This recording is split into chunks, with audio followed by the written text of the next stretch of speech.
मेहेंद्री संवर्धन राखीव क्षेत्राला अभयारण्याचा दर्जा देण्यासाठी पावले वेगात लिंगा येथे खासदारांच्या नेतृत्वात नागरिकांशी थेट संवाद। नमस्कार, मी विलास पाटील आणि आपण पाहतात वरुड नगरी न्यूज। वरुड तालुक्यातील लिंगा या गावात मंगळवारी एक महत्त्वपूर्ण बैठक पार पडली। मेहेंद्री संवर्धन राखीव क्षेत्राला अभयारण्याचा दर्जा मिळावा या उद्देशाने खासदार अमर काळे यांच्या नेतृत्वात स्थानिक नागरिकांसोबत सविस्तर चर्चा करण्यात आली। या बैठकीत पर्यावरण संवर्धन, वन्यजीव संरक्षण आणि परिसराच्या शाश्वत विकासाच्या दृष्टीने अभयारण्याचा प्रस्ताव किती महत्त्वाचा आहे यावर भर देण्यात आला। विशेषतः या क्षेत्रातील जैवविविधता जपण्यासाठी आणि भविष्यातील पर्यावरणीय संकटे टाळण्यासाठी हा निर्णय अत्यंत आवश्यक असल्याचे मत व्यक्त करण्यात आले।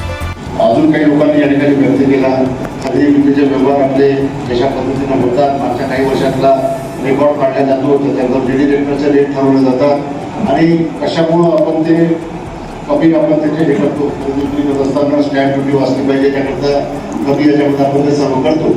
आता अशा याच्यामध्ये आपला जो यावेळी व्यासपीठावर गिरीश कराडे, रवींद्र शेडके, विजय शिरराव यांची प्रमुख उपस्थिती होती। त्यांनीही नागरिकांच्या शंका ऐकून घेत सकारात्मक मार्गदर्शन केले। बैठकीला स्थानिक नागरिकांनी मोठ्या संख्येने उपस्थिती दर्शवून या उपक्रमाला उत्स्फूर्त प्रतिसाद दिला। अनेकांनी आपल्या भावना व्यक्त करत अभयारण्य निर्मितीसाठी सहकार्य करण्याची तयारी दर्शवली। यामध्ये महत्त्वाचे मुद्दे: नंबर 1, मेहेंद्री संवर्धन क्षेत्राचे पर्यावरणीय महत्त्व अधोरेखित। नंबर 2, अभयारण्यामुळे पर्यटन व रोजगाराच्या संधी वाढण्याची शक्यता आणि नंबर 3, स्थानिकांच्या सहभागातून विकासाला चालना देण्यावर भर। यातून निष्कर्ष काय निघाला ते आपण पाहू। ही बैठक केवळ चर्चा न राहता भविष्यातील ठोस निर्णयांची दिशा ठरवणारी ठरली। स्थानिक नागरिकांचा पाठिंबा आणि लोकप्रतिनिधींचे नेतृत्व यामुळे मेहेंद्री संवर्धन क्षेत्राला अभयारण्याचा दर्जा मिळण्याची शक्यता अधिक बळकट झाली आहे। अधिक अपडेटसाठी पाहत राहा वरुड नगरी न्यूज। अशाच नवनवीन व ताज्या बातम्यांसाठी आमच्या चॅनलला सबस्क्राईब करा।